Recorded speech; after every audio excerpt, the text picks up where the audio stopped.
back to my channel. It's your Madam. At nagbabalik na naman tayo sa isang episode ng Madam's Food Ventures kung saan may itatry tayong kainan. Kainan na naman. Tinatry natin ngayon, kung nakikita niyo sa likod ko, ang yabu. Ito yung parang sikat na katsu. Japanese food ito that serves yung mga katsu or mga deep fried na mga pagkain like pork, chicken, at iba-iba pa. Sikat na pinipilahan talaga siya. As of the moment, pang number 5 tayo. Pang number 5 tayo sa waiting list. Kaya na-excite ako na i-try yan. But for now, ito muna tayo so happy sa nabili kong pocket wifi dahil ang bilis ng speed niya. So we can do YouTube anywhere. Diba upload na tayo earlier. Wala nang reason para wala upload. So tara na, pasukin na natin. Baka natawag na tayo. Let's go!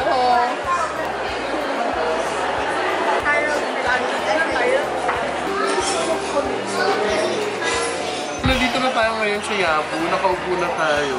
And I'm browsing through sa menu nila. Ang cute, ang ganda. Color. Hindi siya yung ordinary yung papel. Parang laminated siya. I love it. So meron sila iba-ibang katsu sets dito. Mga set manner. Yung rosu pork katsu, meron din hire. So yung rosu daw, ito ang may fat siyang kasama. Yung hire, ito naman yung no fat. Then meron din chicken. And when you order here, oh my god. When you order here, by grams, syempre ako kukunin ko yung biggest. Meron sila 180, may 120 and 80 grams. So I'll go for the 180 grams. And then unlimited pala dito. Hindi yung pinaka-katsu itself, hindi. Pero yung rice, yung fruits, and yung cabbage, unlimited daw. So pwede ka maghingi ng refill. Because every time you go here, pagpasok ng mga newly dating na customers, sumisigaw lahat ng Gozaimasen! Ganon. Ang orderin ko ay hire na pork tenderloin set. Kasi ito daw yung pinakamalambot na part ng pork. So I'll try this out. Ito talagang malambot. And they take pride also sa kanilang coating na sobrang crispy. Parang may process silang ginagawa para ma-achieve yung ganong crispiness ng kanilang mga katsu. Order na tayo. Ready to order. Dalawang hire sets please. 180 grams. 180 dalawa. Ano ba yung puro bata? Puro buta sa... Puro buta? It's a prime pork. Ano siya? Itim? Yung black? Ano yung difference? Galing po siya sa... So nakapag-order na tayo. So the time right now is 6:46. Tignan natin kung gaano kabilis yung serving time nila. So yung nakikita yung wall sa likod ko ngayon, yung design nila, these are sake cups. It's very Japanese. Sake cups to, no? Ano tawag dito? Sake cups to. Maso wall. So Japanese kasi, mahilig silang uminom ng sake o yung rice wine. So every time they eat, yun yung iniinuman na. I've tried sake before. Hindi ko siya nagustuhan kasi parang ang tapang niya. But for them, it's part of their meal and enjoy nila yung kanilang get-together over food every time they're sake. So ito yung mga sake ko. Sobrang lapad niya. Sobrang lapad. Diba? Ang lapad. Ito yung ating sauce para sa ating katsu later. So meron siyang sesame seeds, meron black sesame seeds, at yung regular lang.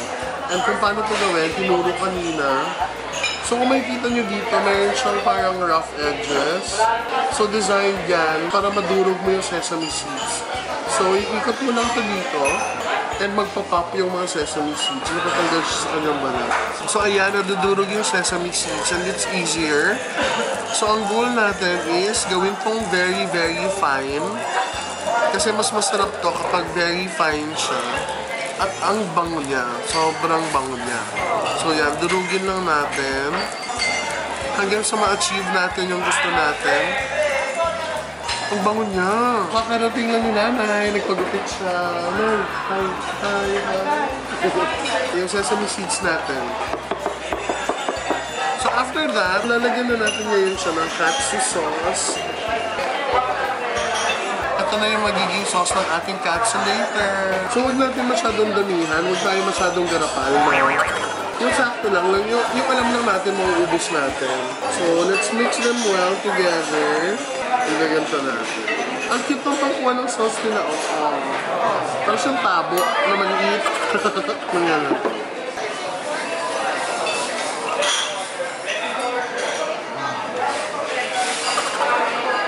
Medyo maasim siya na medyo matamis. Hindi ko maintindihan, pero feeling ko masarap naman kapag nilagay mo mamaya sa katsu. Tignan natin later kung nilagay natin ito sa katsu kung sasarap siya. But yes, the sesame seeds, it added an extra kick sa flavor. Masarap yung sesame seeds. Kaya perfect. So later, tignan natin yung full potential nito pag nandiyan na yung ating katsu. So ayan na, it's exactly 7:06 p.m. Dumating siya after 20 minutes yung food, which is fair, which is okay kasi ito ay isang sit-down restaurant talaga, hindi siya fast food. And we got this one, so we have the fruits, pwede itong i-refill, the cabbage, the hire, which is 180 grams. We also have the miso soup, and we have the rice. Pwede ka mamili kung white rice or brown rice, but I chose the brown rice para healthier. And also, ito daw yung masarap dito, yung cabbage. Ito, ang ganda nung pagka-set up nila. It's very appetizing. Ang ganda nung may pagka-black dyan. And then all the colors of the food, it stands out because of this, yung ganitong feel.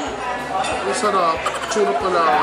So ngayon, tikman natin yung cabbage. Sabi nila, masarap na yung cabbage. Lagyan na, parang sesame sauce din. So taktak mo lang yan dyan. Damihan natin kasi mahilig ako sa mga ganito. And then, lagyan natin ng soy sauce.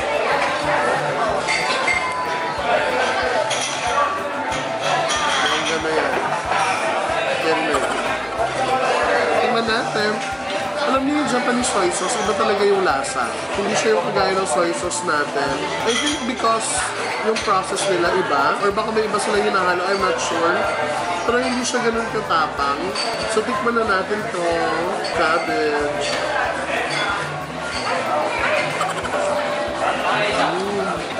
Ang sarap niya. Shredded siya, no? So, shredded cabbage.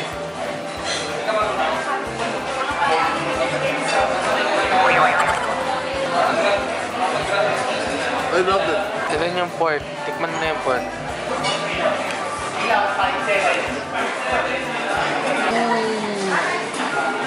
Oh, yes.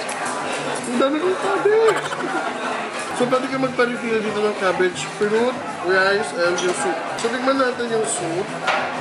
Wala silang soup spoon dito because the proper way of doing this daw, ayon sa kanila, ay higupin mo siya from here.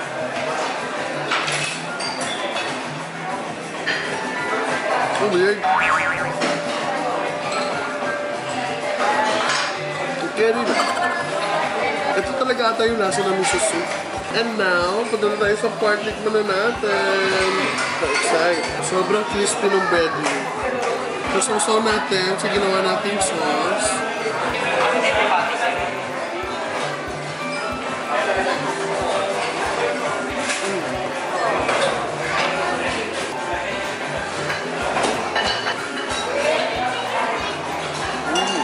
Nag-iba nga yung lasa ng sauce. Sumarap siya. Nag-complement siya dito sa ating hire. Naging perfect yung sauce. Lalo niyang mapasarap yung ating hire. And nawala yung parang sobrang asin na kanina. Siguro kasi meron na tayong meat. That's why na-balance off yung pagka-sour na kanina. I really love this. Sobrang lambot ng pork. This one, hindi siya ganun ka-oily. We're done eating and I can say na na-enjoy ko talaga yung food. But before anything else, before tayo lumabas, syempre aalamin natin magkano ang ating damage. So ang total natin ay 1,797 pesos and 22 cents. So tatlong sets yun kasi si nanay dumating na order din siya. Yung order namin ni Baby Boy na katsu set ay nagkakahalaga ng 485 pesos.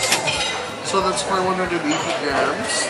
Yung kay nanay naman, 475 pesos. Yun naman ay shrimp katsu. And also, meron silang service charge, mga 9% of your total bill. So yun, which is okay, which is fair. So overall, when we talk about quality, wala nang question doon because it's really high quality. Malalaman mo naman yun sa lasa, malalaman mo sa texture also on how they prepare your food. When it comes to the ambience of the place, ang ganda. Sobrang well-lighted, well-lit yung lugar, maliwanag but not too bright na masakit siya sa mata. The colors, they really help boost your appetite. The service, sobrang bilis. Wala kang masabi. So pag nagpa-refill ka dito, sobrang bilis nilang kumilos, na-refill agad. And syempre, yung place itself, where it is located, it's very convenient. Sa MOA siya. Marami silang branches across Metro Manila as well. So you just have to search for it, Google it. But for the price, I guess medyo doon nagkakatalo. I guess medyo pricey siya. It's not something that you can have or enjoy every day. Alam mo yon, yung for its price, yung talagang hanap-hanapin mo, babalik-balikan mo.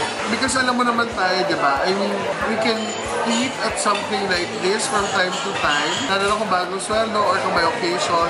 Pero on a regular basis, on a regular day, they just serve, fried products, yun. So, nothing special really. But it's worth trying. It's something worth trying. Sabihin na natin. Bayan na tayo, tapos na tayong kumain. Overall, I really love the experience here, the dining experience. Na-share ko na sa inyo yung comments ko about certain things. Really looking forward to you guys trying this out also. Comment down nyo na yung masasabi nyo about Yabu if you've tried it already. So ayan, para mag-discuss tayo ng ating mga inputs about this restaurant. So for this restaurant, I'm giving it a 7 out of 10 because of the factors na na-mention ko. Lalo na yung sa price. Kasi alam naman natin, we really wanna get the best value for our money all the time. Pero not naman to the point na sobrang mahal siya. Thank you Lord for the food and the blessings. Kaya huwag niyo kalimutan, if you happen to pass by MOA or if you happen to go to any mall na may Yabu, don't forget to try it out, diba? Together with your friends or your family.